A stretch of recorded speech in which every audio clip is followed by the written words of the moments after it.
Good morning, fellow pilgrims. Today we are traveling from Pontevedra to the Armenteira monastery, 20 kilometers as the crow flies. But Mike and I are taking the spiritual variant, and we've got a lot to look forward to. But we don't know that yet.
Some Americans from Oregon were sitting opposite us at breakfast. They were traveling the central route. When we finally find the turn-off to the spiritual variant, we meet them again. And here again, for everyone to note, on the right, you continue under the bridge on the central route. To the left is the 2 to 3 day spiritual variant. You can't really miss it. Yeah. We then make our way through the thicket of the Galician rainforest together for a while before we lose sight of each other.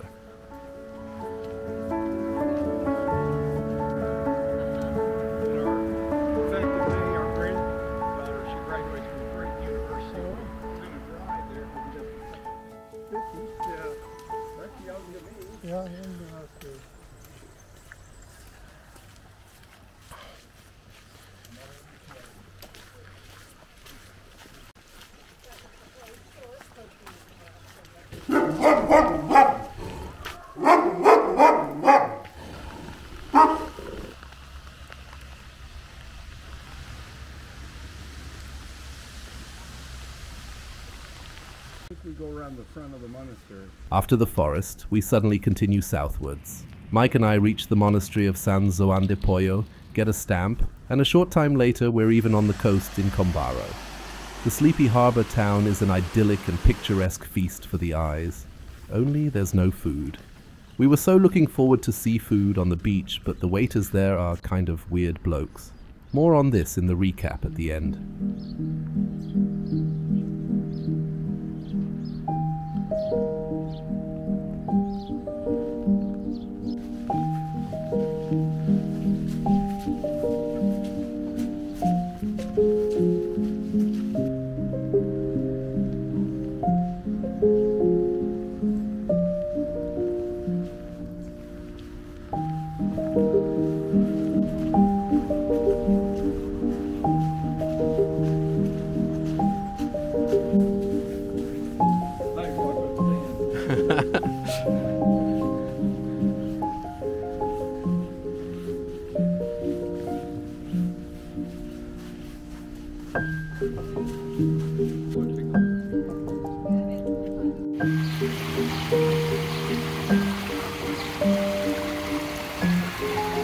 Somewhere on the outskirts of the village, we see a rickety bistro and fall into the arms of a busty madre who has a heart for us. There's soup made according to grandmother's recipe. Wow, that was so good.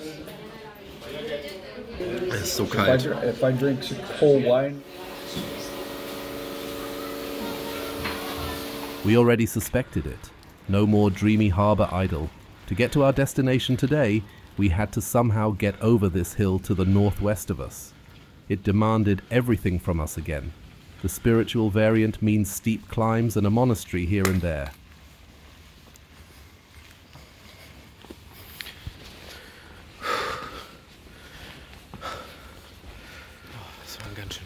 It was quite a steep climb. 400 meters had to be bridged somehow today. I mean, difference in altitude. Etwas anstrengend, ja. It's a bit strenuous. The spiritual version is just another word for just go over the mountain and see if you can make it. In this state, you just have to try to walk and not forget to breathe. So atmen.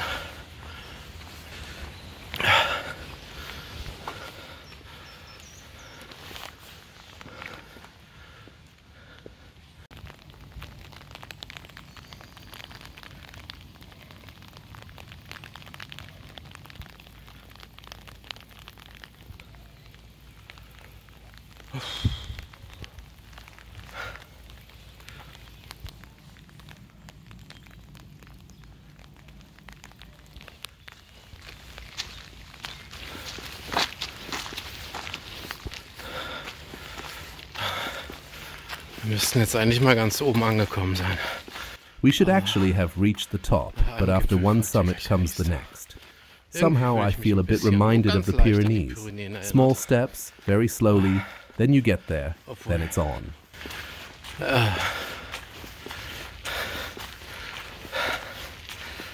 Kleine Schritte, ganz langsam. Dann kommt man an. Dann geht's auch.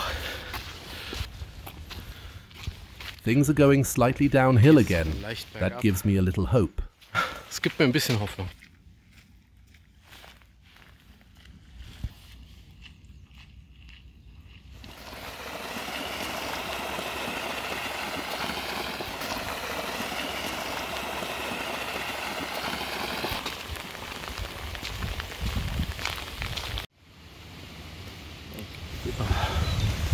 Nach einigem steilen Abstieg. After a steep descent, we are almost at our destination.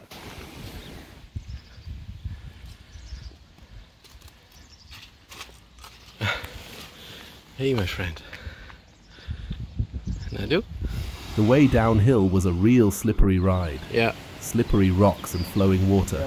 That's why, at the end, when we reach the road, we only take tarmac paths and not the ones indicated by the yellow arrows. The municipal albergue is already in sight. Just round the corner and we're there. Phew! And it's surprisingly full. Where have all these people come from? Angekommen. Oh, war das... We have arrived! Phew, that was quite a tour today. Welcome to our short room tour. Here's the bathroom. It's really smart. Municipal albergue is no longer what it used to be. There is now running water and working toilets here too, thanks to the hundreds of thousands of pilgrims who pass through here every year. That's my bed, and that's where Mike sleeps. You're done? I think so. What time is it?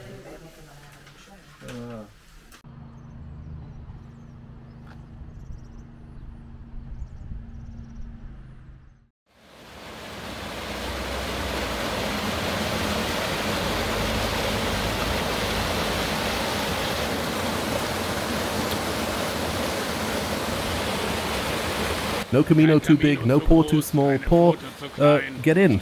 We're going on now. Wir gehen jetzt weiter. And so welcome to day 9 on the Camino Portugues, the Camino Portugues, here from Armenteira, a small village where there are only about 10 houses and a monastery and a bar, so 2 bars, 2 bars, 2 bars. Oh yeah. You can call them 2 cafes, and I'm just wandering around a bit. It's 6 p.m. and it's stopped raining. After 6 days of rain. Finally some light. Finally some sunshine breaking through the clouds. The air is still fresh, but no rain on my skin. Now that's something. We set off from Pontevedra this morning.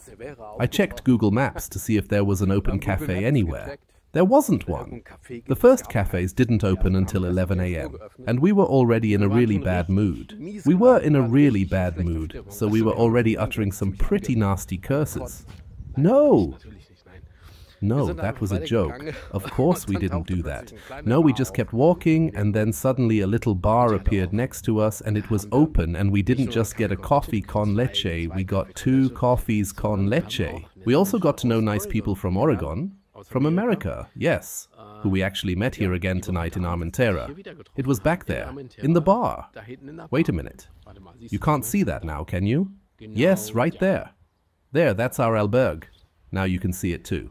Right there, where my finger is. So, for all those who are watching now and want to walk the Camino Portuguese at some point, and also want to use the spiritual route, in Pontevedra, there's a small church. It's not that small. You can buy lots of shells and other souvenirs there, and you can also get a stamp there. This church is very beautiful, and it's 2 kilometers northwards from there. You go over the bridge, and then, after going through the suburbs, you come to a fork after about 2 to 3 kilometers. On the right-hand side, there are lots of signs for Santiago de Compostela on the central route. You must not orientate yourself there, but turn left. There is a small bridge and a very small sign pointing to the left, and an information board that you probably won't miss. What I want to say is, just go left. Just go left, and then you'll be on the spiritual. And as you've noticed, it rained again today. Und bei uns hat es halt heute wieder geregnet, wie du mitbekommen hast. Nevertheless, there were 2 or 3 supply stations along the way where you could buy something. And then we went through the standard eucalyptus forest and sometimes through small villages. At the turn off to the spiritual route, we met the Americans again and chatted with them for a long time until we went our separate ways again. It was raining again and we just trudged through mud the whole time. So a lot of mud. There was a lot of sludge on the way. And then, we hadn't expected this at all.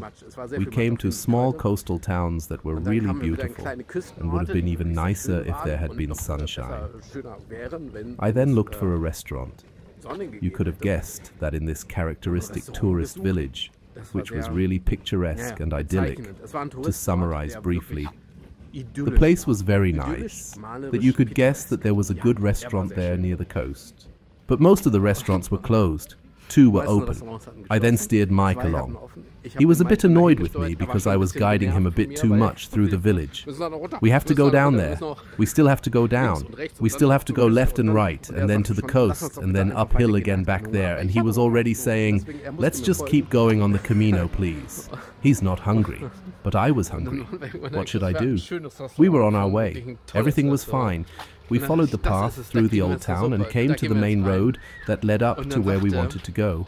And then there was a small but nice restaurant, a really great restaurant. And then I thought, that's it, let's get some soup there. We're going in there now, and then a waiter came up to us and stopped us, really stopped us, that we shouldn't go into this restaurant. And he said, I won't serve you inside. You can't sit inside. You have to sit outside. There's nothing inside. Then I look in, and there are 3 or 4 unoccupied tables.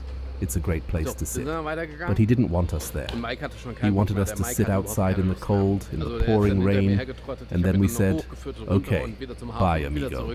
We left, and Mike wasn't in the mood anymore for finding food. I then led him up and down again and back to the harbour and back again and through the old town and back and forth.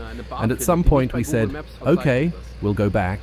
And then suddenly we were on the main street, and then it's often the case that you find a bar that's not listed on Google Maps, but it's still open and it exists. We went in there, and a very old but wonderfully friendly lady helped us. I simply said, sopa, queremos sopa. Yes. And then she said something I didn't understand. I then sat down opposite Mike again, and he asked, what are they bringing us? I was honest at first and said that I had no idea what they were bringing us. But then I put on a confident expression and said, whatever they bring us, it will taste good. He said, okay. I'm good. And then a noodle soup arrived, and it was so incredibly good. Oh, it was delicious. And it only cost 2 euros. A noodle soup for 2 euros, and it was a big plate, and it was hot. Not warm, but hot. How great that was. And the soup gave us strength for the journey. Oh yeah. After that, we had to climb about 450 meters in altitude, in total. Sometimes it was easier, sometimes a little steeper. It reminded me a bit of the Pyrenees, but I actually managed it quite well, and I still had energy afterwards. But we've already realized that in the last few days, when it rains, it's twice as hard. We walked about 25 kilometers today, which is almost 16 miles. I've often walked over 30 kilometers, so even over 20 miles. Wow, it felt like 35 kilometers, 22 miles today. Really, no joke. It was really exhausting, and it was raining cats and dogs. It was pouring out of buckets. It was just really bad. Well, and then at some point we got to the top, and I thought, yes, you know how it is.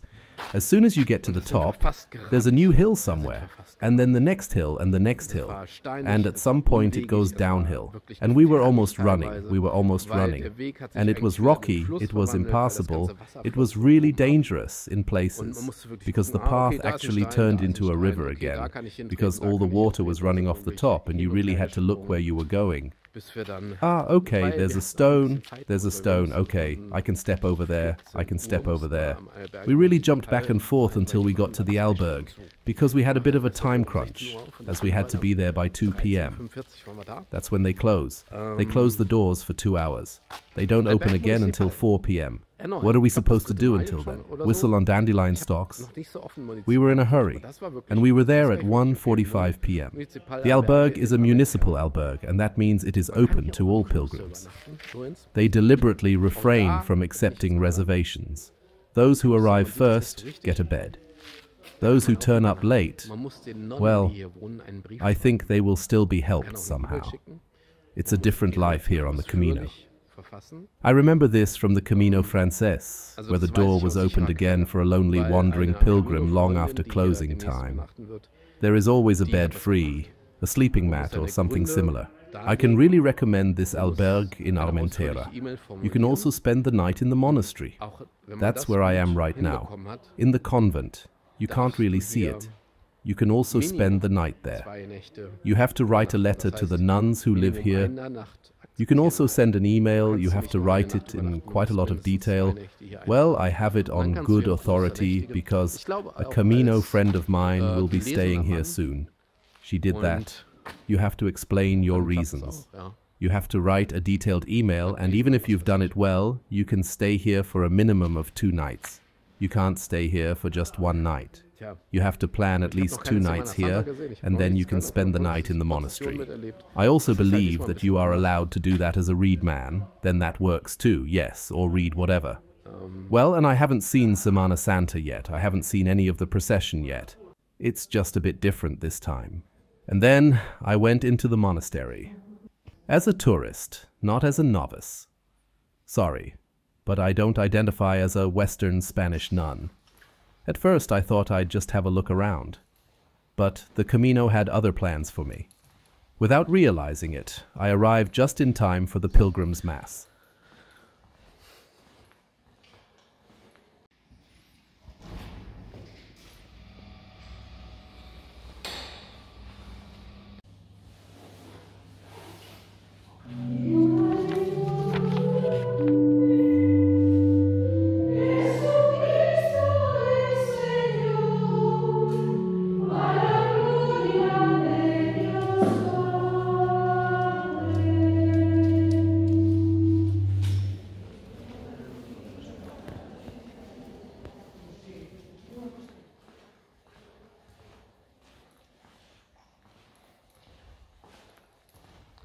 Die spirituelle Route.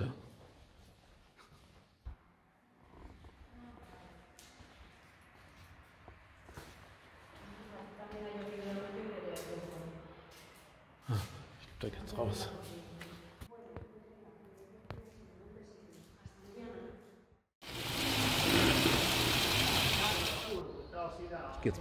So I'm going around here. The municipal albergue here in town actually accepts reservations, which is rare, but they also give the beds away again. So if you arrive too late, your beds may be gone. So you have to reassure them that you really will arrive. You can contact them via WhatsApp and always say that you'll be there straight away. Then the bed will be reserved. Tonight, by the way, it's full of Spaniards, Dutch people. We met a lady from Finland. There are about 20 of us women and 3 men. And the question arose spontaneously today, is the Camino more for women or more for men? And I said to Mike, I think in percentage terms it's 60% women and 40% men. I would just estimate it that way. I don't know if it's true, but I'd be really interested to know if it is. I can't justify that. I think more men would want to go down this path. But, as is always the case with us, you often sit on the couch and think to yourself, yes, I could do it, but not today and not tomorrow. I still have work to do in the garden. On the other hand, it should of course be mentioned that I personally, from personal subjective experience, know many more women. Not to say 80%. Let's say 60 to 70% of the women I know would have liked to have gone down this Camino, but unfortunately never managed it, or are still planning to. It's hard to say. I'll stick with that. 40% men, 60% women. What do you think? And don't look, don't peek. What do you think? Just so intuitive. Feel free to write it in the comments. I'd be delighted if you did, so I'll say, see you tomorrow here on the Camino. Day 10, then already on the spiritual route. Villanova, that's where we'll be tomorrow. From there we'll take a boat to retrace the way of the Apostle. I don't know where the journey will take us. In the end, if you put it all together, well, if I've thought about it properly now and would refer to all the books again, I don't think I'm quite sure, but I think all the Camino de Santiago ends in Santiago de Compostela at some point. Don't nail me down now. But I think that's the way it is. So see you tomorrow on the Camino Portugues. Day 10. Thanks for watching, even if it's raining. Sure, it's not so much fun, but it's okay. See you tomorrow. Ciao.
Dude, it's about to get crazy here, right next to our albergue. Dude, what are they doing there? A rock concert.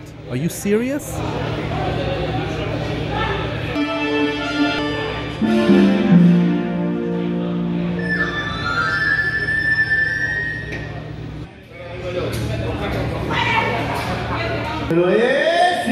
¿Qué pasa?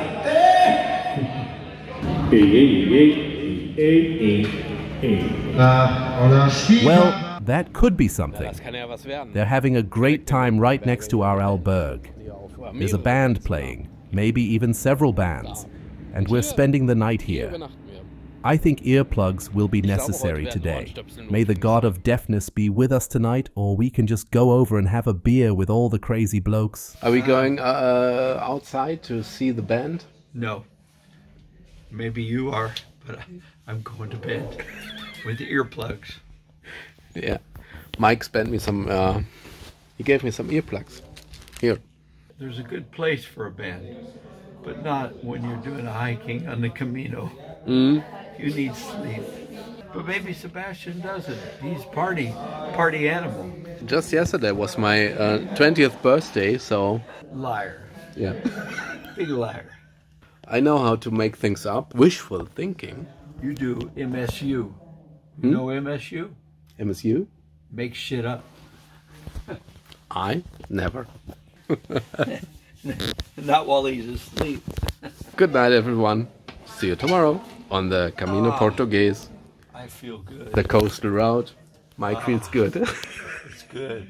We have bottom bunks. Life is good. Unless you're German. Then things are mostly complicated. Life, we should wear a t-shirt. Life is complicated.